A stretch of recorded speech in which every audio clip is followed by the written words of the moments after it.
রাজশাহী বিশ্ববিদ্যালয়ে তৃতীয় দিনের মতো চলছে পূর্ণাঙ্গ শাটডাউন কর্মসূচি। ২৩ সেপ্টেম্বর মঙ্গলবার সকাল ৯টা থেকে এ কর্মসূচি শুরু হয়। এর অংশ হিসেবে প্রশাসনিক ভবন সহ বিভিন্ন দপ্তরে তালা খোলা হয়নি। শিক্ষার্থীদের আনাগোনা নেই বললেই চলে। পোষ্যকোটা ইস্যু নিয়ে বিশ্ববিদ্যালয়ের উপাচার্য, প্রক্টর সহ অন্যান্য শিক্ষক কর্মকর্তাদের লাঞ্ছিত করার অভিযোগে এ কর্মসূচি পালন করছেন শিক্ষক কর্মকর্তা কর্মচারীরা। সিন্ডিকেটের সিদ্ধান্তে আমরা হতাশ, মর্মাহত। আমরা সেই তদন্ত কমিটিকে আর বিশ্বাস করি। আমরা দৃশ্যমান সাজা কামনা করছি প্রশাসনের কাছ থেকে। এই কারণেই আমাদের কমপ্লিট শাটডাউন। যেদিন বিশ্ববিদ্যালয়ের ইতিহাসে বর্বরচিত ঘটনাটি ঘটলো ওই দিনই আমরা বলেছিলাম সুষ্ঠু বিচার না হওয়া পর্যন্ত একদিনের আন্দোলন ছিল। ওই দিন ২১ তারিখ যদি না হয় এটা চলমান থাকবে।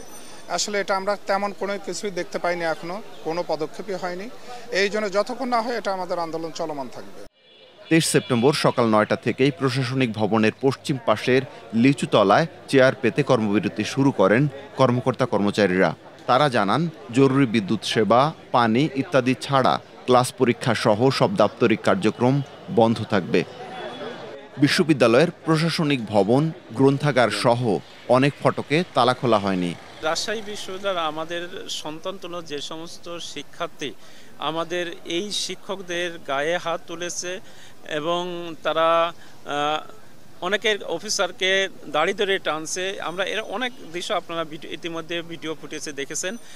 বিশ্ববিদ্যালয় প্রশাসন এখন পর্যন্ত দৃশ্যমান কোনো প্রশাসনিক কাজে তাদের বিরুদ্ধে কোনো পদক্ষেপ গ্রহণ করেনি। আমাদের যে শিক্ষক কর্মকর্তা কর্মচারী এবং শিক্ষার্থীরা এই বিশ্ববিদ্যালয় অলংকার, তাদেরকে আমরা সকলেই সম্মান শ্রদ্ধা করি, কিন্তু আজকে আমরা দেখতে পাচ্ছি একটা অযৌক্তিক বিষয় নিয়ে তারা ধর্মঘট পালন করছে। এবং আপনারা দেখেছেন যে আজকে কেন্দ্রীয় গ্রন্থাগার তারা বন্ধ রেখেছে। আমাদের শিক্ষার্থীরা যারা পড়াশোনা করবে, সামনে পরীক্ষা অনেকগুলো আছে, চাকুরির পরীক্ষা, আমাদের বিশ্ববিদ্যালয়ের যে অভ্যন্তরীণ যে ক্লাস পরীক্ষাগুলো আছে সেগুলো কিন্তু হ্যাম্পার হচ্ছে।